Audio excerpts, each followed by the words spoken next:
This is Rating Descending, where we watch IMDb's Worst 250 so you don't have to. My name is Abigail Ward. And I'm Michelle St. Clair. And tonight we watched Boogeyman. A young man tries to deal with the childhood terror that has never stopped haunting him. Let's watch.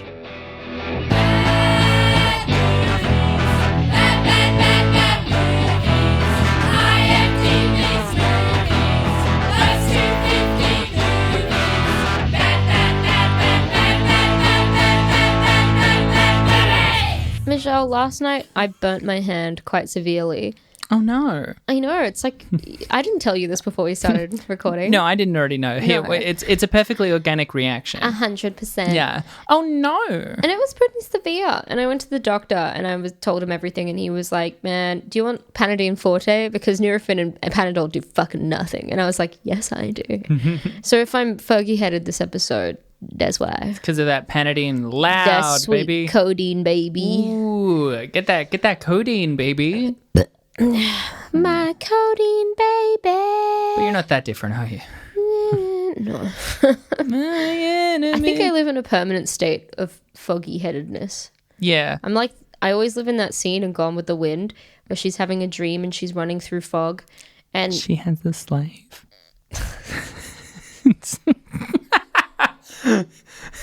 Is that the bit? it's when she beats her slave. Oh my god. There is a bit where she whacks her slave. Yeah, it's not great. But she's like running through the mists and the fog, like calling out for Rhett, and she can't find him. That's just my permanent state of being, is just running through fog and not finding anything. Yeah. Yeah. I get that. I mean, as someone who I feel like always has my head up in the clouds, I feel like I can relate. Sometimes I'm foggy brained because I'm sleepy, and then sometimes it's just because I'm always distracted. I feel like you're someone that has your head up in the clouds. I'm someone that has my head up my entire ass. Yeah. Yeah. I agree with that. Thanks. One of my favorite bits used to be, it's become increasingly dated, and I kind of like that because at this point I think it's a decade old. You have a slave. Yeah, it's a decade since we said that's not okay, but I still do. No, You should secede from the rest of this country. Start your own confederacy. There's so much happening in the world right now that just makes it like there's like elected officials that are all but saying this. We'll get a "Don't Tread on Me" flag. The Sailing from your satire house. is hard to do because it's easy to just hear it. If you read like a transcript of this, it'd be like, that's what two people might say in 2022. Yeah. Yeah. But I was going to say, one of my favorite bits from the Avengers, that bit in the first Avengers where Bruce Banner's walking away and they're like, how do you do it? Referencing how he seems to be able to go Hulk when he wants to. It's like, how do you do it? How do you get angry when you need to? And then as he's walking away, he goes, that's my secret. I'm always angry. And then he goes, you know, 'cause he's an angry boy. My bit was always that I'd like turn around and be like, that's my secret. I'm always sleepy. And then as if Bruce Banner just like falls down completely and just falls asleep. Nice. Yeah. Nice. It's a great audio bit, being so visual. So visual. And 10 it years only out of took date. you like 15 minutes to explain. Oh, shut up. Leave me alone. Go burn your hand, all right? I thought you were going to say go... Hey! I thought you were going to say go burn a steak. What with No. all this Confederacy talk? No. I've been fun. mortally wounded, Michelle. I've been... Mortally? You're dying? Yeah. Yeah? Really small. I told Claude when he left for work today, I was like, I hope you know that when you're walking out this door, you're going to come home to a dead fiance. I'm going to be fucking like slumped in bed, bleeding out of my hand. And I'll have like scrawled in blood on the walls like, you did this. No. Not you did this. Claude did this. So that Claude if someone... TP Davies. Yeah, so that if someone else comes in, like, he can't call the police, right? Because it'll be like, fuck, it looks like I fucking did it. I think I would love to die on him before we get married, just because I want to be that wife, or the wife that could have been like that. I want to be that wife that he remembers in like slow flashbacks of like me running through a field with the lens flare on and like looking at him under the sheets in bed. I want to be like well remembered. What I think is funny is the way that you have watched a lot of like mystery things, both like old school Marple, Poirot, and also just newer school Detective is Sad shows like Broadchurch or the movie The Dry. And your takeaway isn't just, I want to be an old-timey detective, because I know that that's a big part of it. Oh, yeah. Yeah. But it's also, I want to be the murder victim. Yeah, I think I've gone strange, from wanting to be a detective to a murder victim, which is really a step down. I think I've got a lot to think about. It's a strange arc. My new priorities in life. It's an odd position to put yourself in. I've gone from wanting to be the lead character to the first victim. What's gone wrong in my life? Do we want to unpack that now or later? No. Let's divert onto a different question. Michelle, in the spirit of tonight's episode, as a different kind of segue, what kind of things spooked you as a kid? Oh man, so many fucking things. I was a very scared child who grew up into a moderately scared adult. I mean, I think I'm still generally a scaredy cat, but I also think I'm more sensible about it. Yeah. Yeah, but I think as a kid, you know, I didn't like the dark, just like everyone else. Dark is spooky. Dark is spooky. Wow, Ghost of Seed already. This is not going to be the running bit of this shit. episode. This is the last iteration of this bit. Just watch your words. Rule of threes. Right? Rule of threes. Language is powerful. Hey, look at me. Rule of threes. Right? That was the third one. It's done. over. It's done.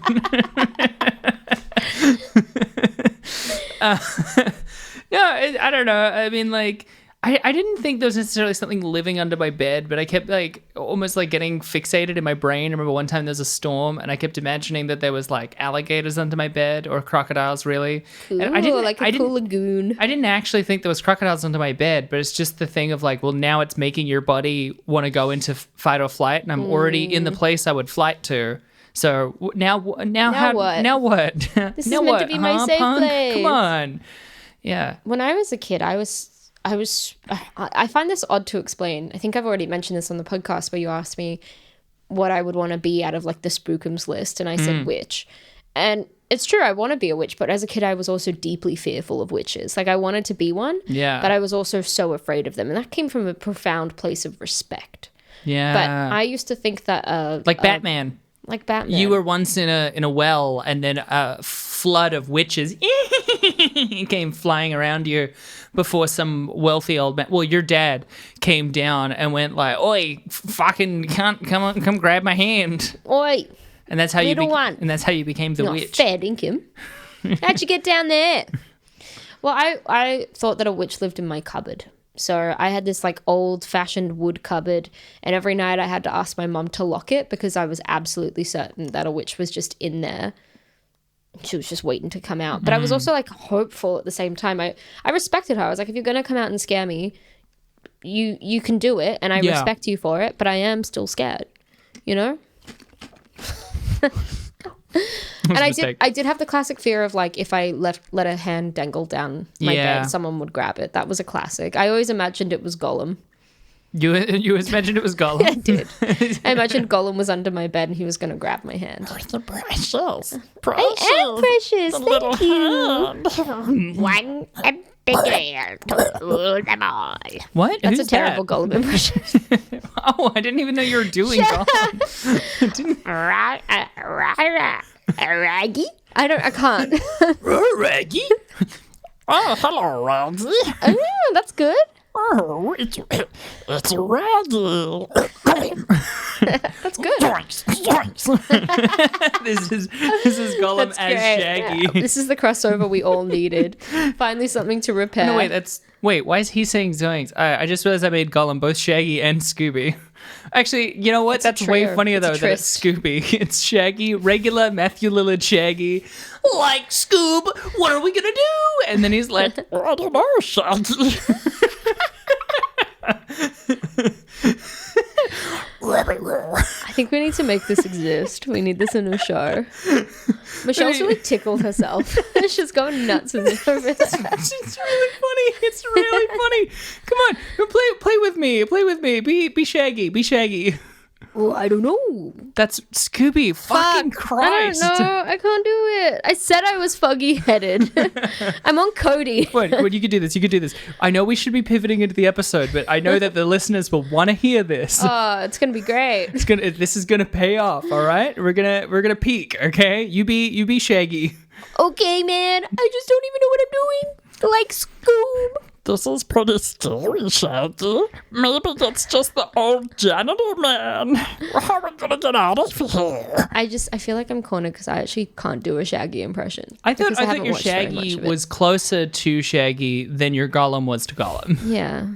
Which is why I said maybe you should be Shaggy. I feel like I'm feeling attacked. I'm getting cornered into an impersonation. Showdown.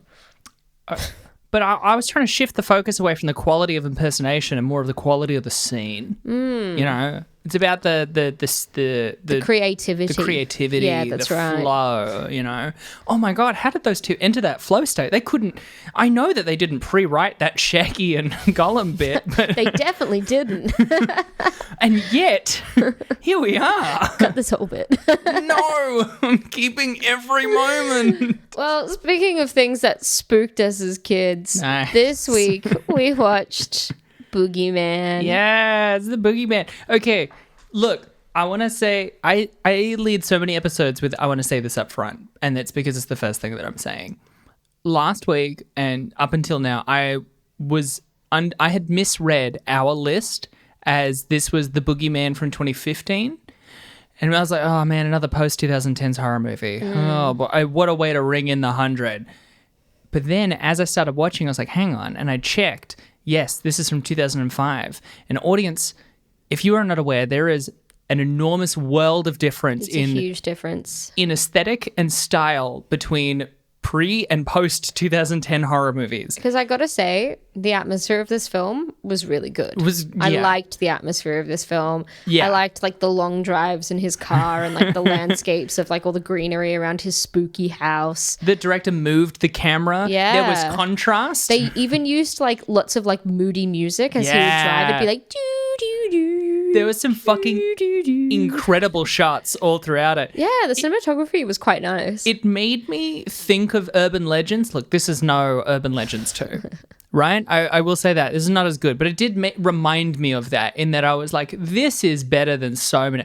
Basic Instinct 2 is worse than this. Yeah, I think that if this was a 2015 film, he would have a mobile phone. Everything would be like really blue lit. I mean, like it would look aesthetically very dull, and all of the characters would look, I don't know, just somehow a little bit trashier as well. Whereas there's something about the 2005 aesthetic, Yeah. where all the women look like they're kind of on like catalog ads for Kmart, and like, but in a good way, you know. Well, that was when there wasn't the strict tiering of movie versus model anything else. Yeah, exactly. But know. I liked the aesthetic and feel of this film a lot. Yeah, especially there is a lot in the middle that really clues you in that it's 2005 where he comes to his old house. Man, there's so many things I want to talk about over and over and over again. But he comes to his old house, and because it's 2005, you know, he's got his like, I don't know how to describe it, like Jim Sturgis hair. He does have Jim Sturgis hair. Where it's not a faux hook, but it's almost like the front bit is down instead of up. He looks you know? like a lead singer of Eskimo Joe. He you know? does. He has that like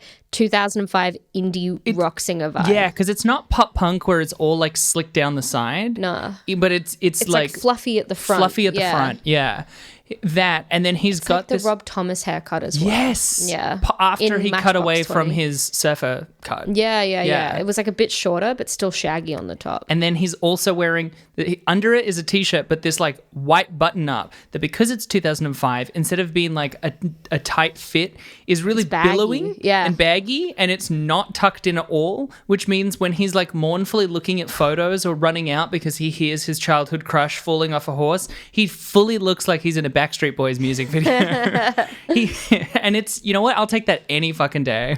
And some of the cast in this, I mean, was really good. I've never really seen Barry Watson, who plays the lead, in anything else. No, me neither. But I've seen obviously Emily Deschanel, who Yeah. plays his childhood friend Kate. It's hard for me as someone who at one point just wanted to be Zooey Deschanel so bad. It was hard for me to not watch Emily Deschanel and hear her voice being so similar and being like, oh man, I could do for a bit of Zooey Deschanel in this movie. Imagine being the sister where everyone's like, yeah, could really do for your sister in this I movie. feel bad. It's not like she's even bad or anything. It's just different. I like it. Yeah. I like think it. she's good. I like the difference. I think if there wasn't the connection to Zooey Deschanel, I'd not only have no problems with Emily Deschanel, I'd be like, good performance. The thing is, It's like if you want the vibe of Zoe Deschanel without all of the twee stigma that's attached to her, you go Emily. You know, if you want a darker, grungier, like Zoe Deschanel, you go Emily. No, but that's the thing. If she was darker and grungier, I'd like her more. It's more like Zoe Deschanel with less flavor. Do you reckon? Because I think she's doing a different kind of performance to Zoe. I think Zoe Desch always plays different characters. In this, for sure, but like as a TV actress. She's in Bones, right? Yeah. Have you watched it? I haven't, God, I haven't, not in years. My mum would watch it sometimes, so I've seen episodes. This one with David Boreanaz as well, right? Yeah. He's Bones, right? I thought she was Bones. Oh, she's Bones? If she's not Bones, that's fucking sexist. I mean, ass. are either of them Bones? I mean, I know Bones. they're doctors. Oh my God, we have to find out. It's really, I still think it's endlessly funny when TV shows name the lead character after Like the Castle. title. Like Castle, or like that show, like Saving Grace. Or Raising Hope. Like Firefly. Dr. Firefly was such a short-lived character in that show. Yeah, it's crazy. Yeah, Dr. Temperance Bones Brennan is her name. Temperance Bones Brennan? Yeah, Bones is her nickname. There's a lot going on in that name. Yeah. Her first name is Temperance, and they called the show Bones. Yeah. It just, I know Bones because, like, you know, like the old bones, dry bones. What do they call a fucking doctor? Old bones, dry bones, dry bones, dem bones, dem bones, dem dry sweet bones. What's the fucking doctor nickname with Bones? Boney M. Boney M. Boney M. Doogie Howser, Bones D. I don't want to know It's a play on Sawbones. Sawbones. Yeah. There we go. Sawbones is what I was trying to remember. Yep. Okay. We did it. We figured it out. Well, that was the Boogeyman. That bit never gets old. Up top. Give me some skin. Up top. Is that the burnt hand? It's not. Okay. Yeah, this film was great. I loved the atmosphere, loved the vibe, liked some of the actors. The plot was, boring and hammy, and I have to say the slow scenes of him staring around, I was like, fuck, this could really be a bit quicker. This movie's main crime is that it's slow in the middle. Yeah. In the middle. In the middle, it's slow. Also, we'll get to this later, actually, but I do want to flag right now before I forget. Why did they set up that his partner, the blonde girl, Jessica, is jealous in that first drink scene where, like, he hugs his female coworker and she's like, all right, break it up. And I thought it was going to lead to a storyline about that female coworker that she was jealous of, but that it didn't. Just faded away. I have two theories. One is either a producer note or a friend note, like at the screenplay level, like to give her differentiation and to ratchet up tension of will he choose her or Emily Deschanel in the end? That doesn't really pay off in the final edit. Or this is a 2-hour movie that was cut down to 98. Yeah. Which I think it might end up being a little bit of both. Yeah, I just had to wonder about that because I felt like it was the setup of a plot that never paid off, because it's just like they're either trying to show that his girlfriend is jealous and therefore evil and therefore deserves to get killed halfway through the film. Yeah. Spoiler. Or they're just setting up the fact that, like, it's a setup for a plot line that never happened or, like, got cut out. I can't tell you how many times on a project there's been, like, producer or audience feedback of being like, yeah, I didn't get that bit. And it's really the answer is just, like, the writer at some point was told by someone else, like, oh, this bit is weird. And so they go, okay, I'll put this in. But it doesn't actually, like, on screen mean anything, you know? Do you want to hear the overview? Yeah, I so do. we can launch into the film? Yeah.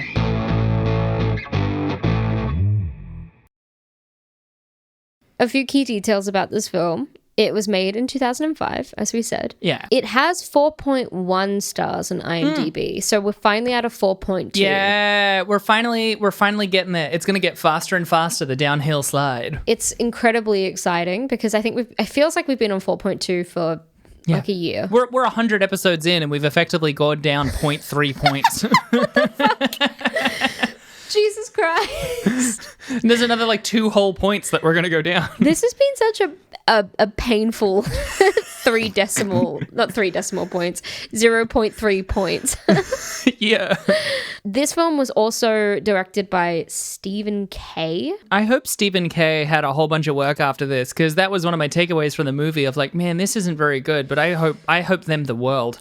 He has had a lot of TV work. He's worked on things like even like Yellowstone recently. Okay. Big Sky. People like those shows. Friday Night Lights. Okay. Yeah. People like that show. Yeah. I don't know. I feel like this guy's talent is wasted on TV. Some of these shots are like really like too wild for TV, but they should not be put in that cage, you know? He also, so the screenplay of this, which is pretty sick, was written by the guy that created Supernatural. Eric Kripke. I saw that Yeah. in the credits because I think it also said Sam Raimi was a co-producer. Yeah, well, something else interesting is that there's 3 writers. Yeah. One is Eric Kripke. The next one is Juliet Snowden, and she wrote Ouija. Oh! Yeah. Whoa! Kind of basically rating descending royalty. Yeah, Rating Descending All-Star. And then we're going to have an all-star season, right? Where they all come in to basically compete against each If other. we can get all of the All-Stars make a as movie. guests, I think that's a real coup. If not, just because it includes like Bruce Willis, Sylvester Stallone, Chris McDonald even would still be a great get. Still be a great trio. They all rob a bank or some shit. I don't know. It was also written by Styles White, and he also wrote Ouija with Juliet Snowden. Oh, So they're a wow. little writing duo. So, yeah, we've got some writing returns, which is nice. We actually haven't had that many people double up in terms of writers. Yeah. So it's nice. It's warm and friendly. Also, as we mentioned, the cast is quite good. Barry Watson plays Tim Jensen. Emily Deschanel plays Kate. And then also Lucy Lawless plays his mom. Yeah, which means she's also an all-star because she was in Bitch Slap. Yeah. Holy shit. It took Another me ages. all-star. When I saw her, I was like, oh, I know she's been on this fucking list before because I love Lucy Lawless. I feel like the fucking audacity of us calling anyone all-stars. Hey, we're not the We Razzies. We're not going to be like, bad perform. We're going to be like, you guys are great. Yeah, we value you. All right, here's the overview. As a child, Tim watched his dad be taken by the Boogeyman. 15 years on, he's working at a magazine and dating a colleague called Jessica. After his mother dies, he returns home to the source of his trauma. Tim reconnects with his childhood friend Kate. He also finds out about all the local kids who have been taken by the Boogeyman. Jessica visits him and is killed by the Boogeyman. Tim confronts the Boogeyman. The Boogeyman pulls him through various portals in time, eventually depositing him in his childhood room. Realizing his weakness, Tim smashes various toys that the Boogeyman uses to give itself form. He and Kate probably end up together. That's the end. Okay, but no, because like, I fucking loved the whole ending. The whole ending was the So best. good. The whole sequence like of the fight at the end. The editing was insane. So Some of good. the CGI was insane. So incredible. I There's loved all bit- the sparks everywhere. He's counting to 10. I couldn't even remember. Was that introduced as a device elsewhere? Yeah, We just got dropped off hot chippies. we did. Yeah, I have no idea if that was introduced earlier. I don't remember it at all being introduced as the counting to 10, but boy, was it fucking great. Just like intercutting that. There's like a bit, because the Boogeyman is arriving, one of those like Tesla coil ball things that kids have turns on for no reason other than now it means that he, in a swarm of crows and lightning, appears. Yeah. My favorite bit is when he turns into like the same as one of his figure, like his dolls, which is just this long, lean looking dude. He kind of looks like a mummy and he's just kind of going at the camera. With the worst CG you've ever seen, like It's- real like asylum level CG. I feel like most of the film is a bit slow and, well, the middle is quite slow and him Yeah. thinking a lot about his childhood and having flashbacks. But that last sequence made the whole thing worth it. So I was like, good. this is like one of the best climaxes I've ever watched. And Yeah. we were afraid of going back to another fucking like horror film. Yeah. Because we're used to found footage post 2010 films Yeah. that are really slow and have no payoff. This felt like it had a payoff. I was like, he for actually sure. battled something. This that is was actually great. a great ending to this kind of movie instead of like the weird, like certainly the opposite of Devil Inside, which just sort of ends. And I love know? how at the end he does just open the window and the birds are chirping and he seems a bit my happy. God. I was actually like, it's nice. It's so good because it's just, you know, we're at the end. They've just fought, and then they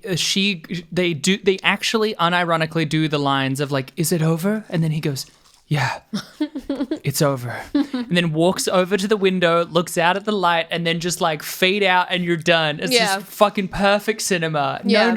No notes whatsoever. It literally, like, to be honest, after the fight, you don't need that much. No, we you get don't. it. He and Kate are probably gonna bone. Yeah. Probably gonna date. Probably gonna get married and some shit. They have a connection. We get it.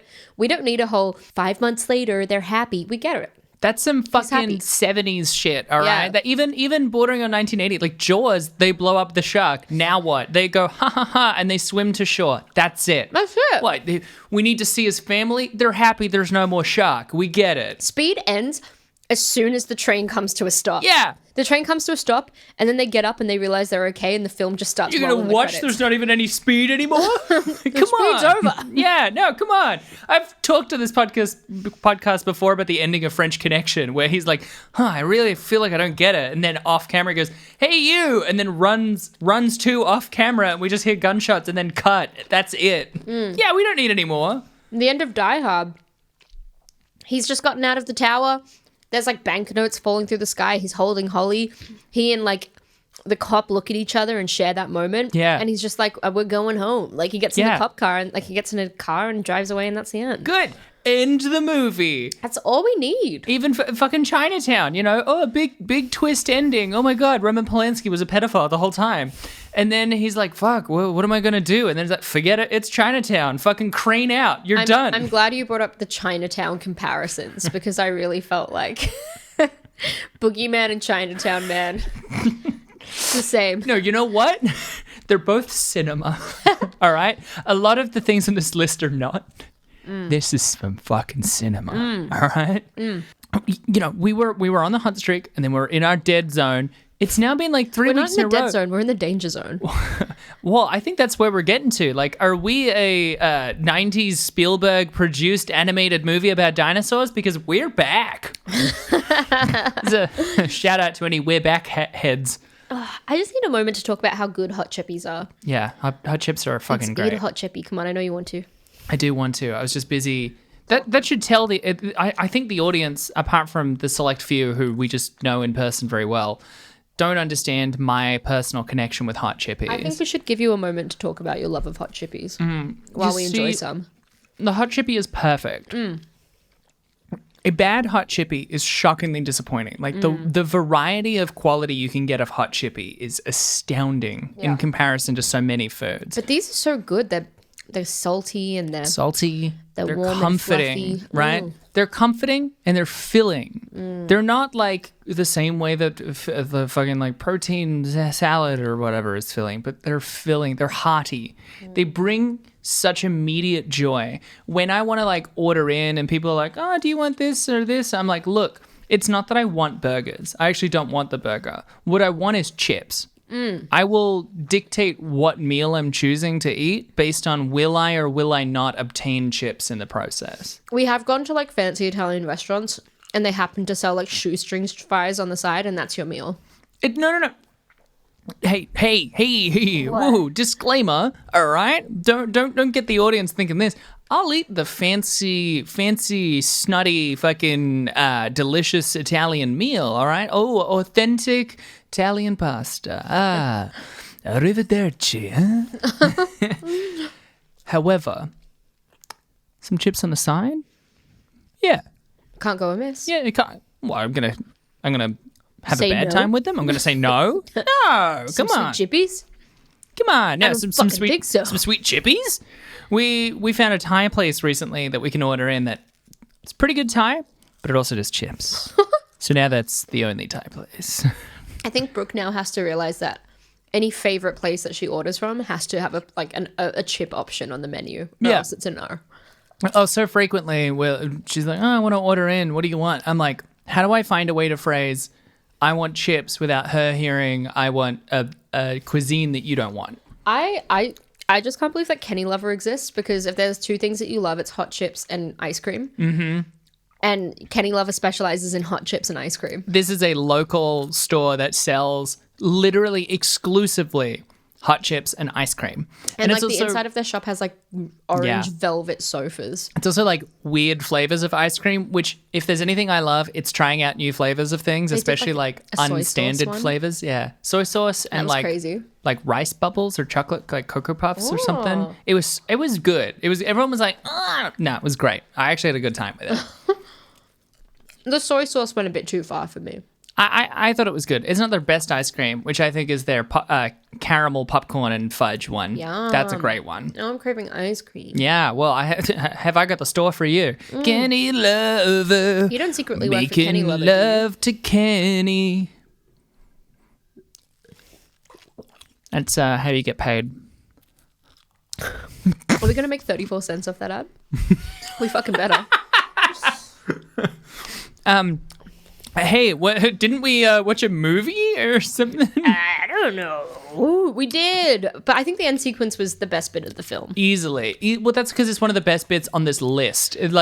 The whole movie had some wild moments, but that end sequence was some fucking Highlander 2 level shit. There's one shot for example, like Abby pointed out, the Boogeyman is pulling him through time, which is not established that he has time-based powers prior to this point. It's almost like the bit in Being John Malkovich where they're going through his memories. Yeah. But now it's being pulled through, like, the sequences where we've seen the aftershock of the other people get killed, and we realize it's not just the vision, it's the actual time, which means that the Boogeyman killed them all in a row. In particular, then, the Boogeyman's trying to grab Emily Deschanel, and finally someone's trying to get dragged under the bed. Yeah. And then he grabs onto him, trying to pull him out. No, and then they both get dragged under the bed, and they slide under the bed. It goes into a shot, like, top down of seeing them shoot out from the closet into the childhood room, and then it like goes from this shot of like seeing them go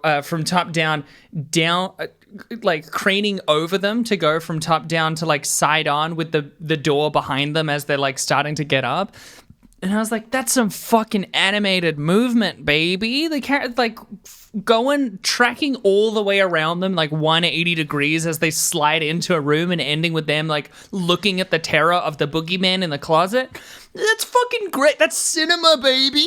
I honestly was thinking about the impact that Peter Jackson had on cinema right after Lord of the Rings. And this is 2005. Because I was thinking about it because I watched 300 for the first time since it came out.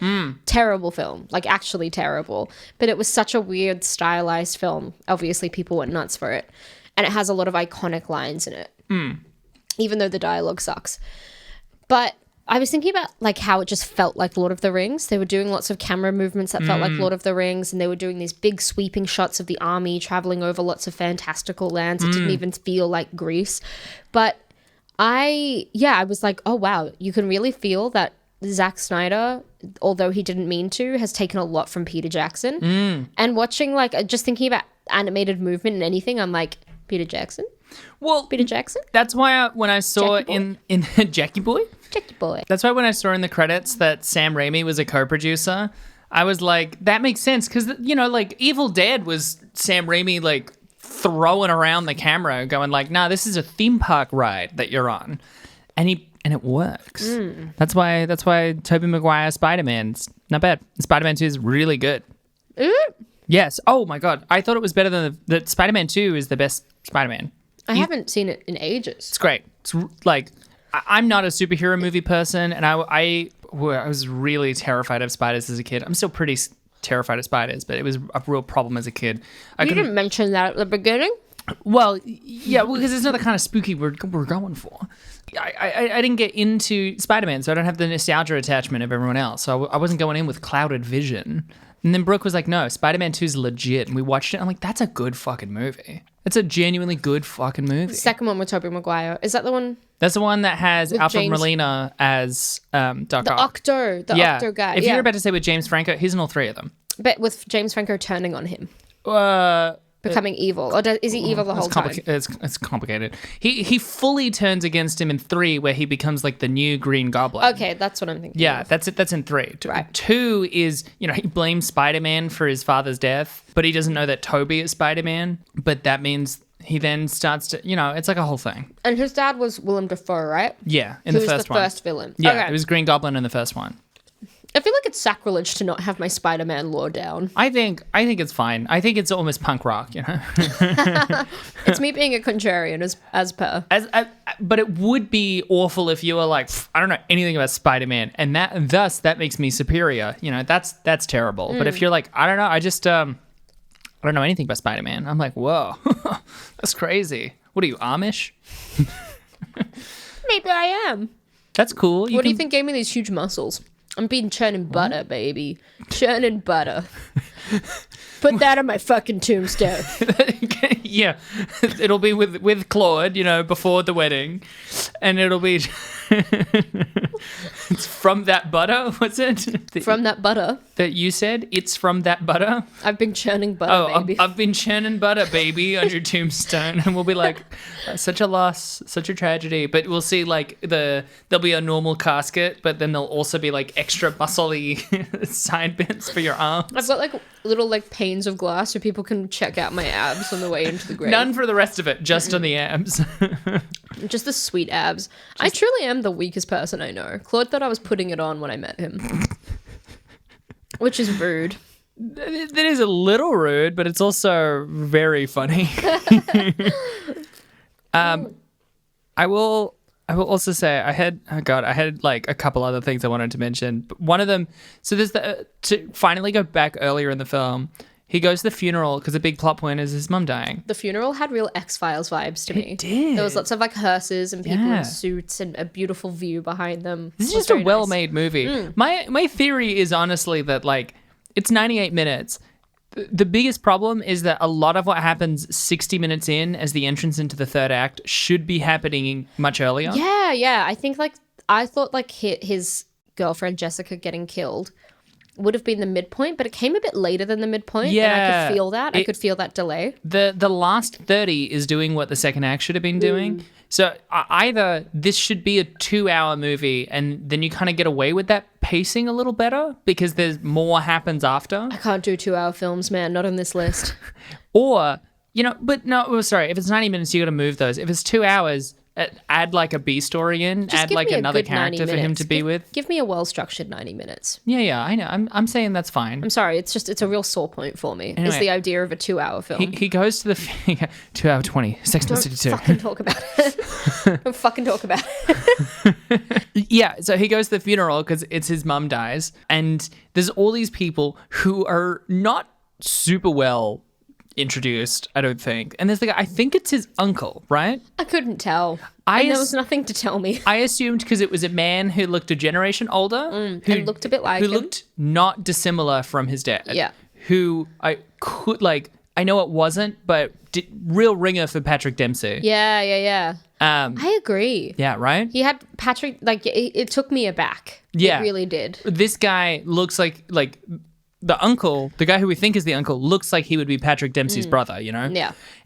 Like his younger, shorter brother. Yeah, exactly. Yeah. And they're talking, and then I kind of saw a flash and I was like, hang on, because he looks like he's wearing like a black overcoat and a tie because it's very like winter, this movie, which is great. There's these great shots later as well of him at a cemetery on like this great dark set. Anyway, so he's wearing black coat, white dress shirt and a tie. And then you're like, oh, wait, hang on. In like a wider shot, you can kind of see he's fully wearing a denim jacket under his overcoat. And then you also realize in the wider shot that he's wearing blue jeans. To a funeral? Dude wore double denim to Hey, to a funeral. Justin Timberlake and Britney Spears had just done it. You know what I mean? 2005, I think it had been a while. Paving the way. Right? Wasn't that like yeah, probably. 99 or 2002? It all blends into one. I don't know. It's all an era. Double denim to a funeral. Double denim, rocking double denim to the funeral, but still a dress shirt and tie. I hope when I die and you go, you see me lowered into the ground with my abs on display with my tombstone that says I've been churning butter, baby. I hope you're wearing double denim. Yeah. Okay, I'll do that. It'll say I'm churning butter, I'll be wearing double denim, and Claude will get up to give the eulogy, and he'll be like, Abigail was almost my wife. And everyone laughs because it's really funny. Yeah. Yeah, you're fucking winning, Abby. You're winning. How does it feel? How does this throne you've feel? Feels good. Feels incredibly funny. Incredibly humorous. Your kingdom of destruction.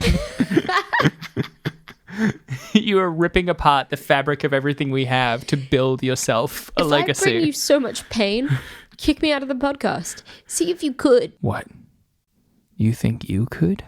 Do you think you have the strength to return the favor? This is my podcast. You're a guest here. No, I know that. Oh, okay. I just don't want to leave. Oh, you can't kick me out. I don't want you to leave. No, I mean, I can, but I won't. No, you can't. Oh, I can. Oh my god. Then do it, you fucking coward. Reread the contract. I have everything. You may be building a throne. I am building a seat for a god. What kind of god treats his people like this? You're right. Okay, sorry. Just chill, bro. No, it's cool. I'll change it. No, we're cool. We're cool. I'll change it. Something I had to say Yeah. about his girlfriend, Jessica, the blonde. Yeah. I really didn't understand their relationship. It No. irked me the entire time. Very confusing. Like, she's super into him. And again, they display in the first scene that you see her at this like office party with him. He hugs his coworker because she's leaving. And they make a big deal about how it will never be the same without this woman. And you're kind of like, oh, is she going to be a character? Because they're really setting up the fact that this woman's really interesting when you Yeah. never see her again. But she like hugs him, and his girlfriend Jessica seems jealous. And then she's talking a lot about how he's about to meet her parents for the first time. So he meets her parents for the first time. And there's a whole sequence at her parents' house. It's bringing up lots of bad memories about him and his own family. Yeah. And then he finds out his mother died. The whole bit at her parents' house felt useless because we didn't need to meet them. But his relationship with Jessica, he just doesn't seem to like her. And I almost just felt bad for her the whole time. I feel like they were trying to show she's actually not right for him because she's like really clingy and jealous and like kind of like she's rich and upper class, so she's a bitch.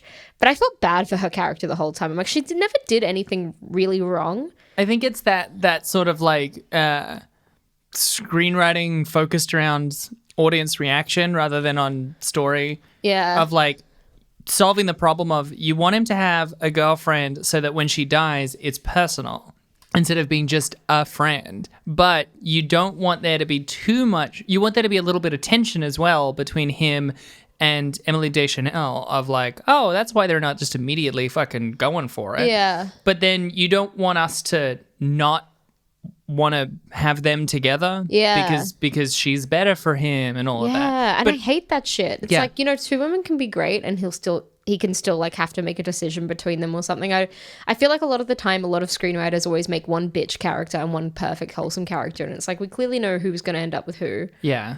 And she wasn't even a bitch. They were just trying to No. be like, she deserved to get killed because he didn't want her anymore. It's also, it's not like the boogeyman was like a metaphor for his inability to choose, or like the boogeyman was showing him how like he's seeing visions of Jessica being like, how could you know? I'm not going to lie. I was really worried that it was going to end up being a psychological thriller, in that I was really Yeah. worried it was going to be a huge metaphor. Or the reveal that he was the boogeyman, because I fully thought that's where it was going 60 minutes in.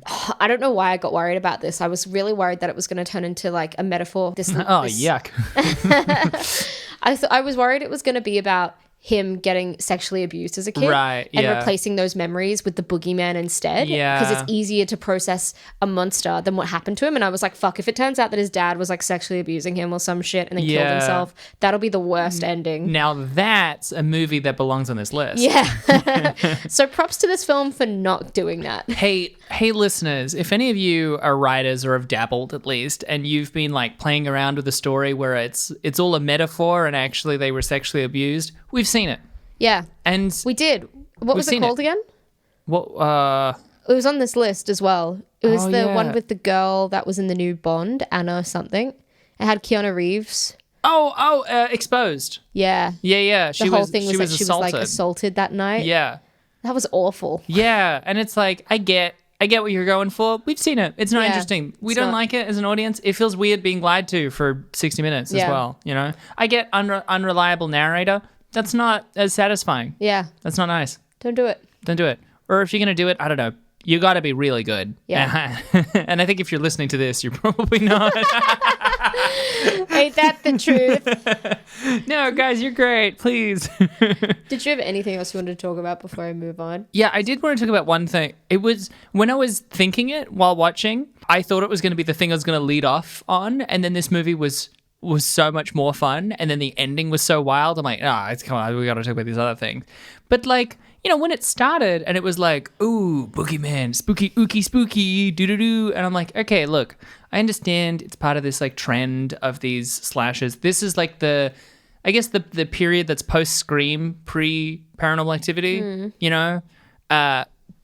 because I guess it's more similar to Scream and stuff, to be dark but in sort of like a playful way, But this should be camp. It's the boogeyman. It's the boogeyman. It's the boogeyman. It's not like, ooh, spooky girl possessed TV, right? It's not someone has knife, which is a lot of them. It's the boogeyman. He's got to sing at least once, Like Oogie Boogie from Nightmare Before Christmas. Boogeyman should be, he's like, oh my God, what's going to happen now that I'm adult? And then out from the closet, you just see like a fucking spotlight with like a little like cane and then like a demon hand. And then they're like, I'm the Boogeyman. Dude. And it's like, it's creepy, but he's got to sing. How about him being like, Oogie Boogie, ya mama? What about that song? Oogie boogie yamahi. I don't know if that's the style that I was thinking. I mean, if what you're doing is instead of show tune, which is what I was definitely thinking, is like old Broadway show tune, but I'm yes butting you. Exactly.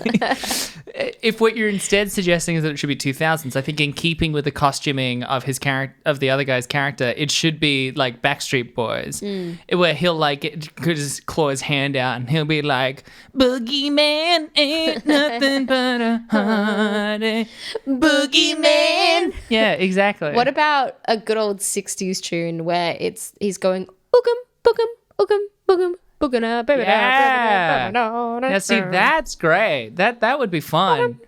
But then there's like, that's I guess like the like in Hercules, the Greek the fucking fates are singing it.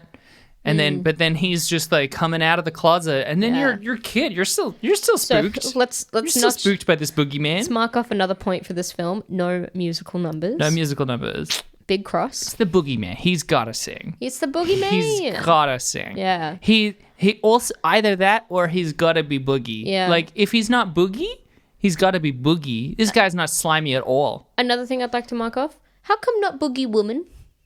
Why just boogeyman? Well, it's interesting. But, yes. But it's not like, oh, it's the chairman of the company where it's like, we're even like making, or like, it's a fireman or policeman, or, like a job where we're adding man at the end. Is boogeyman a job? Yeah. And is there a pay gap between boogeyman and boogeywoman? Do women get paid like 20% less than boogeymen? I think it's just a guy whose name is the boogeyman. Nah.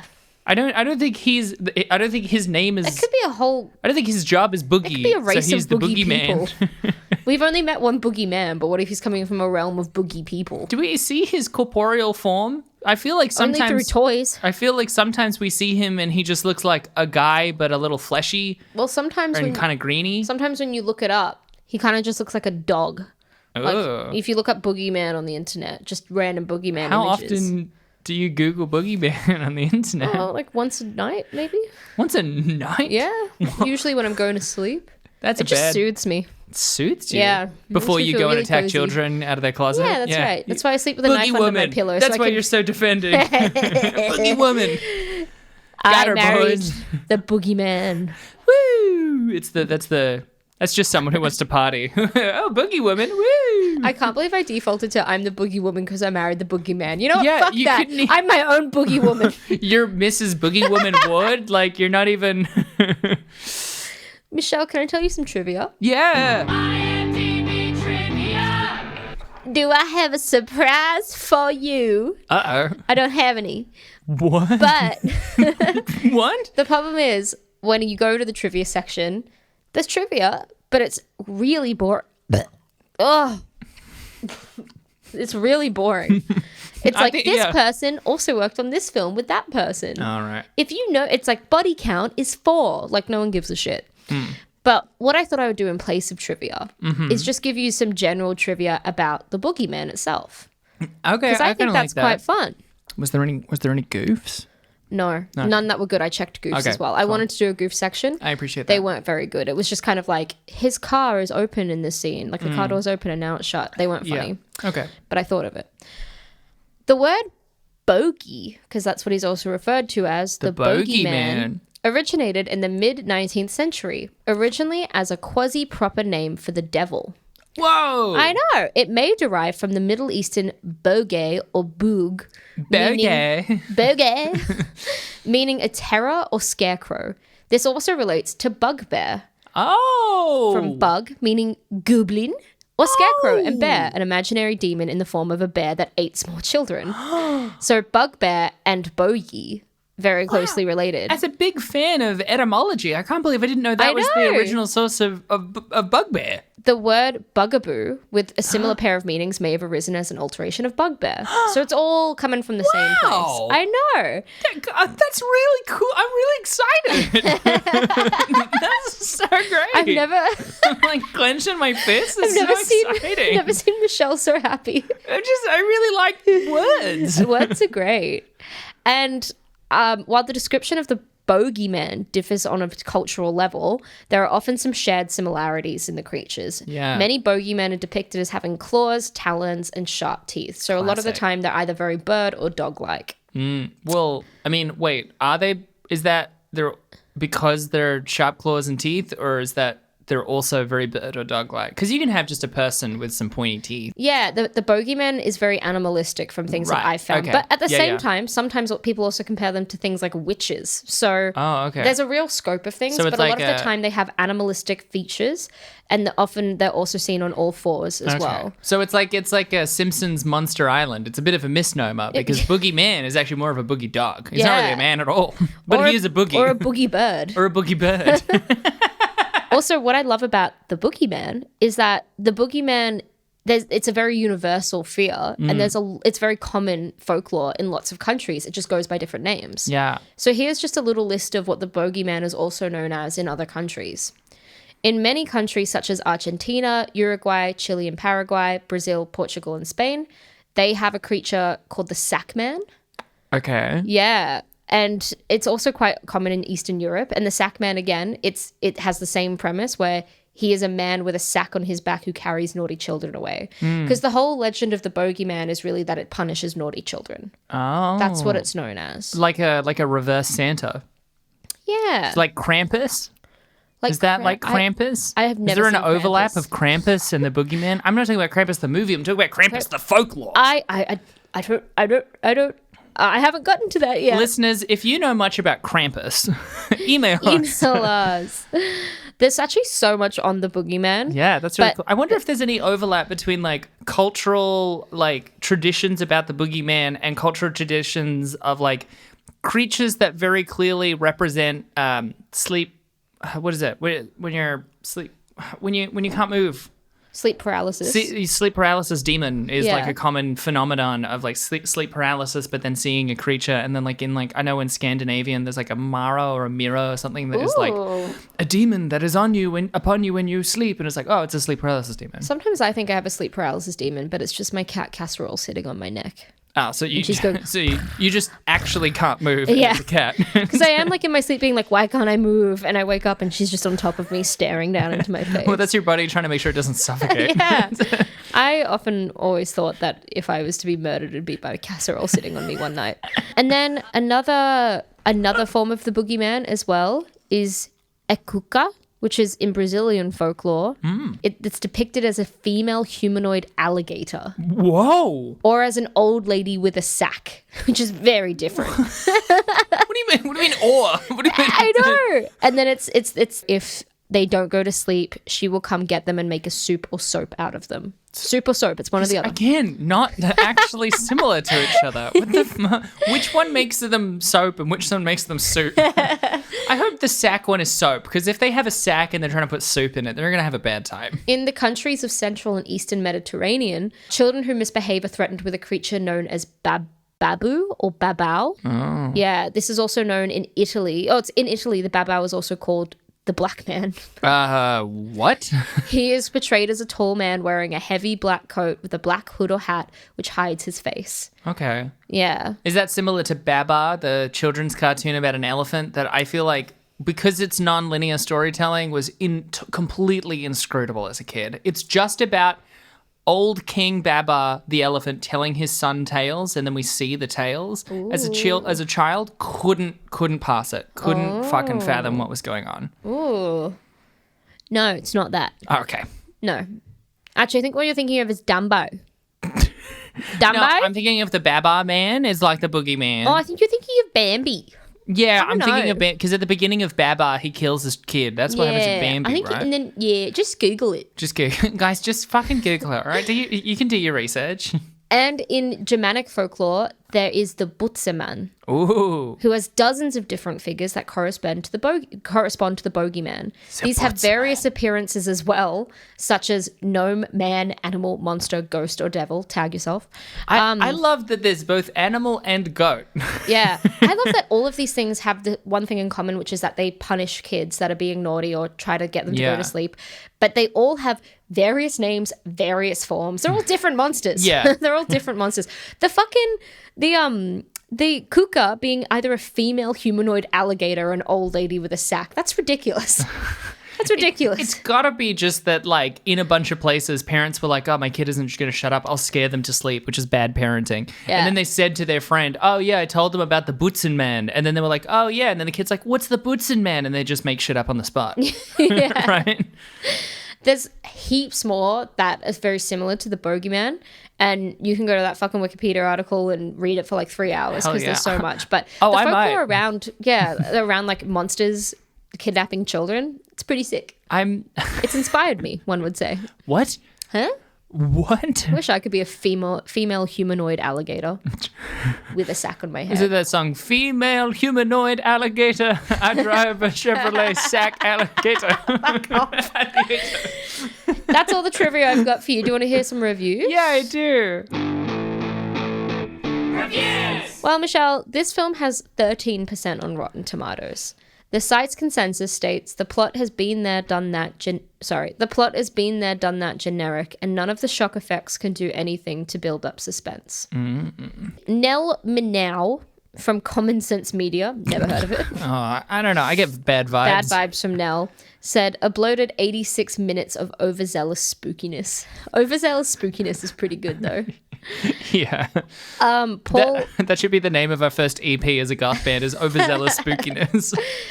Paul Arendt from BBC.com wrote, a humorless trudge through haunted house cliches. It's unlikely to scare anyone old enough to get past the box office. And Kevin Crust from the Los Angeles Times wrote, Fright fans expecting anything more than the occasional jolt will be sorely disappointed. Aww. That's a weird reaction. Aww.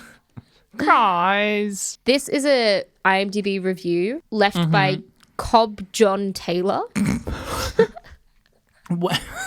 It's Oh yeah, Cobb John. Cobb John Taylor. He sounds like a cowboy. That's old Cobb John Taylor. Oh yeah, You know, he used to Cobb be sheriff. John. he used to be a marshal around these parts. That was before his boy died. They scalped him. He ain't been the same since those days. But that's old Cobb John for you. It's goddamn Cobb John Taylor. Nastiest gun in the West. The subject of his review is one of the scariest movies you will ever see. Oh, so Cobb John's actually a bit of a scaredy cat. God damn it, Cobb John. Stay outside for one goddamn minute. I is one of the scariest movies ever. It has a great storyline. It also has great acting. It also has great special effects. I cannot believe I got a 4.1. Come on. It is a 10. It is scarier than The Shining, and that is not easy to do. This is scarier than A Nightmare on Elm Street, and that is not easy to do. I think the people who do not like this movie just do not know a good horror movie when they see it. Do not listen to the haters. If you really like scary movies, you need to see this movie. It will scare you. And if it does not, no movie will. I cannot believe people hate this movie. 10 out of 10. Cobb John Taylor. I hope when they said it's scarier than The Shining, they were referring to the Simpsons Treehouse of Horror segment.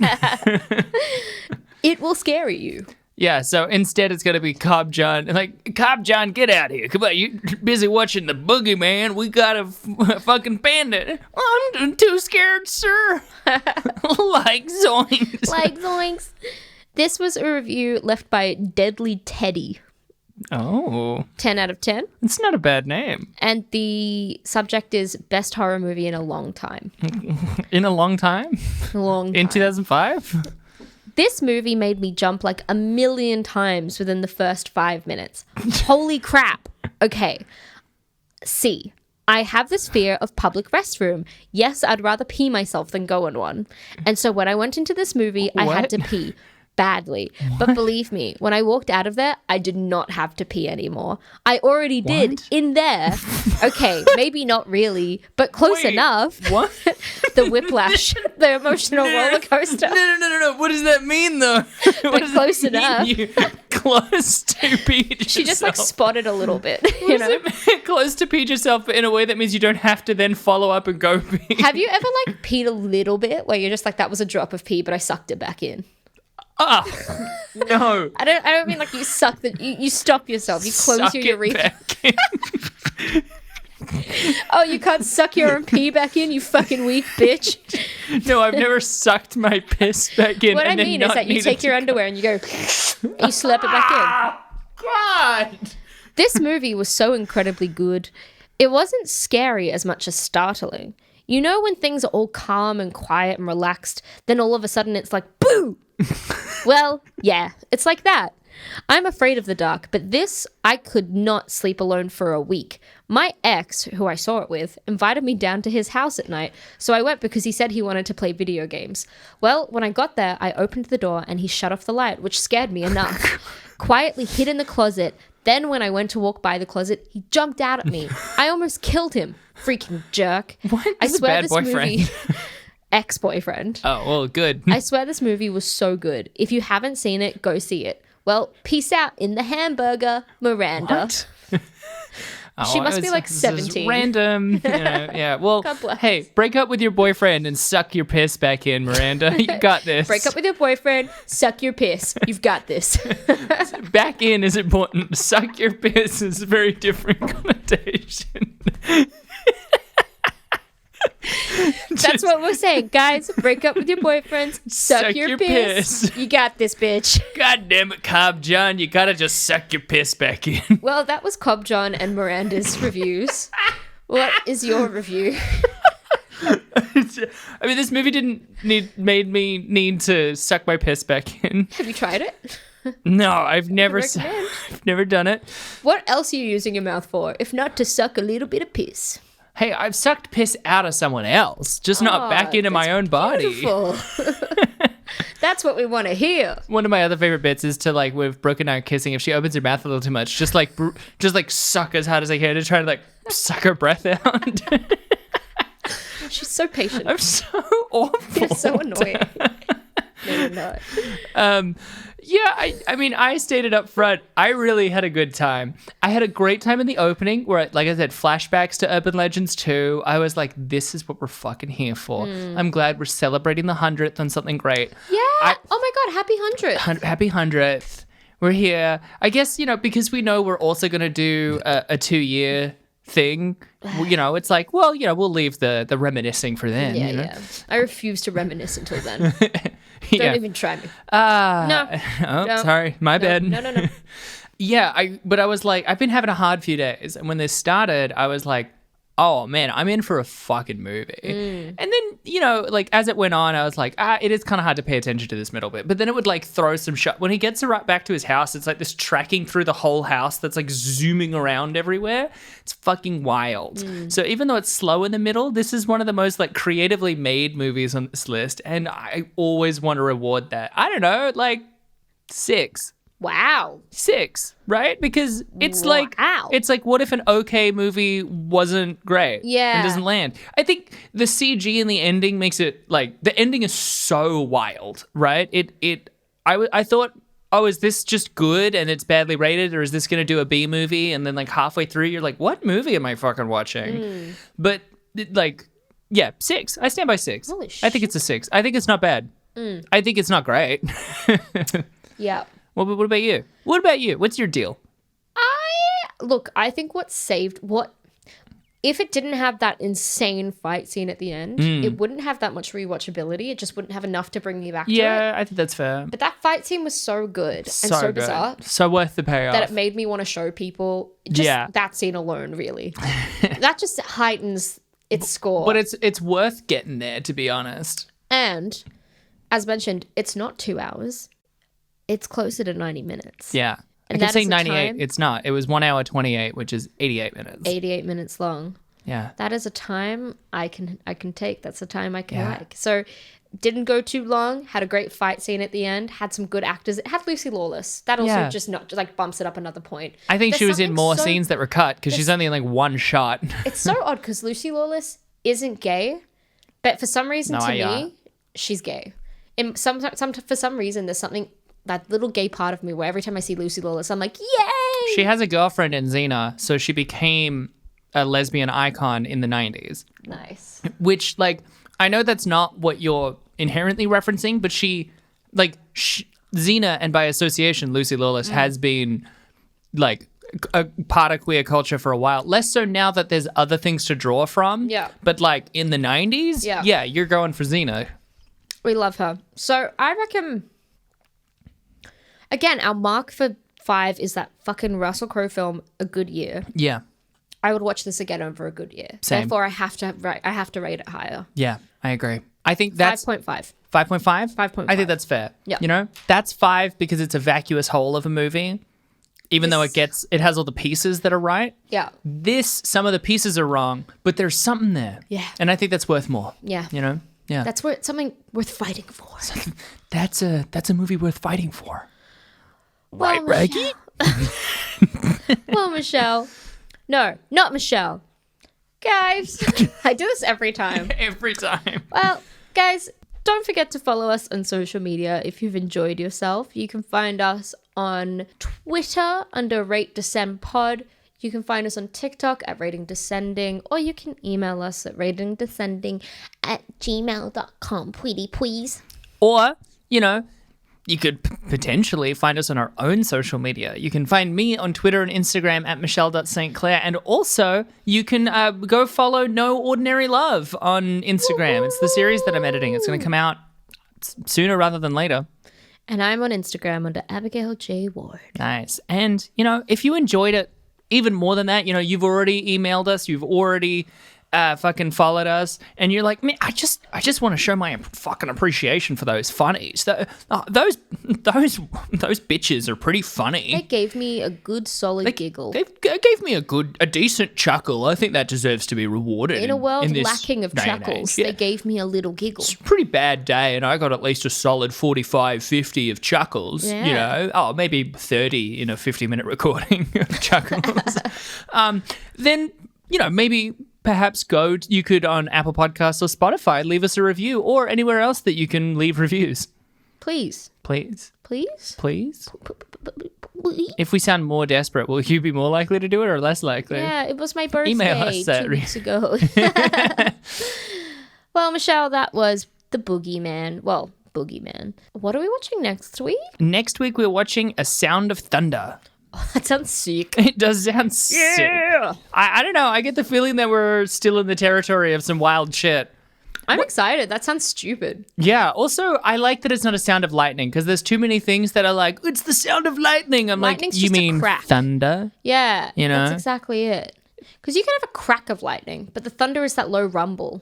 I mean, I guess now we're getting into the debate of like, if the title is A Sound of Thunder, you mean thunder? Yeah, just regular it's thunder? just a sound. It's just one single thunder? That's true. Thunder doesn't exist outside of sound. This is going to be 90 minutes. There's going to be one thunder? Come on. It's going to be like a 10-hour like fucking video on YouTube. Just thunder. Just thunder. To study. And that got 4.1 on IMDb. Was pretty good for a 10-hour video of thunder. Well, catch us next week, guys. Yeah, unless the boogeyman gets you first. Oh no. Unless a female humanoid alligator gets you first.